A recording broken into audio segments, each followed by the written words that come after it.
Hi all, welcome to football arena.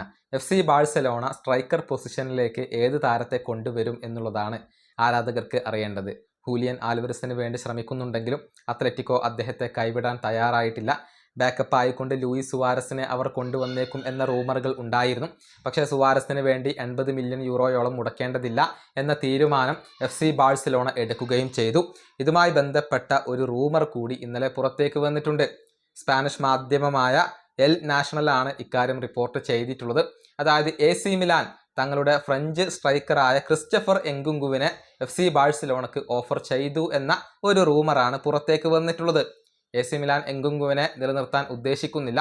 അതുകൊണ്ട് തന്നെ ബാഴ്സലോണക്ക് ഇദ്ദേഹത്തെ ഓഫർ ചെയ്തിട്ടുണ്ട്. ഡെക്കോ ഈ താരത്തെ പൂർണ്ണമായും തള്ളിക്കളഞ്ഞിട്ടില്ല അഥവാ നിരസിച്ചിട്ടില്ല. അതായത് ഹൂലിയൻ ആൽവരസിനെ കിട്ടിയില്ലെങ്കിൽ ഒരു ലോ കോസ്റ്റ് ബാക്കപ്പ് ഓപ്ഷൻ ആയിക്കൊണ്ട് ക്രിസ്റ്റഫർ എങ്കുങ്കുവിനെ ഒരു പക്ഷേ FC ബാഴ്സലോണ കൊണ്ടുവരാൻ സാധ്യതയുണ്ട് എന്നാണ് എൽ നാഷണൽ എന്ന സ്പാനിഷ് മാധ്യമം റിപ്പോർട്ട് ചെയ്തിട്ടുള്ളത്. ഈ താരത്തെ നിലനിർത്തേണ്ടതില്ല എന്ന ഒരു തീരുമാനം AC മിലാൻ എടുത്തിട്ടുണ്ട്. കഴിഞ്ഞ സീസണിൽ പ്രതീക്ഷിച്ച പോലെ തിളങ്ങാൻ ഇദ്ദേഹത്തിന് കഴിഞ്ഞിരുന്നില്ല. അതായത് AC മിലാന് വേണ്ടി 32 ലീഗ് മത്സരങ്ങൾ കളിച്ച താരം കേവലം 7 ഗോളുകളും 3 അസിസ്റ്റുകളും മാത്രമായിരുന്നു സ്വന്തമാക്കിയിരുന്നത്. നമുക്കറിയാം, നേരത്തെ ചെൽസിയുടെ ഭാഗമായിരുന്നു എങ്കുങ്കു.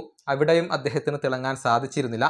RB ലീപ്സിഗിലായിരുന്നു അദ്ദേഹത്തിൻ്റെ ഏറ്റവും മികച്ച പ്രകടനം പുറത്തു വന്നത്. ഒരുപാട് ഗോളുകളും അസിസ്റ്റുകളും അവിടെ സ്വന്തമാക്കാൻ അദ്ദേഹത്തിന് കഴിഞ്ഞിരുന്നു. RB ലീപ്സിഗിന് വേണ്ടി ആകെ 70 ഗോളുകൾ നേടിയ താരമാണ് ക്രിസ്റ്റഫർ എങ്കുങ്കു. അതിനു മുൻപ് PSG വേണ്ടിയും ഇദ്ദേഹം കളിച്ചിട്ടുണ്ട് എന്നുള്ളത് സുപ്രധാനമായ ഒരു കാര്യമാണ്. ഫ്രഞ്ച് ടീമിന് വേണ്ടിയും ഇദ്ദേഹം കളിച്ചിട്ടുണ്ട്. ഏതായാലും ഡെക്കോ ഇദ്ദേഹത്തെ കൊണ്ടുവരുമോ എന്നുള്ളതൊക്കെ കാത്തിരുന്നു കാണേണ്ട കാര്യമാണ്. ലോ കോസ്റ്റ് ഓപ്ഷൻ ആയിക്കൊണ്ട് FC ബാഴ്സലോണക്ക് പരിഗണിക്കാവുന്ന ഒരു താരം തന്നെയാണ് ക്രിസ്റ്റഫർ എങ്കുങ്കു. ഈ വീഡിയോ അവസാനിപ്പിക്കുന്നു. അടുത്ത ടീം കാണാം.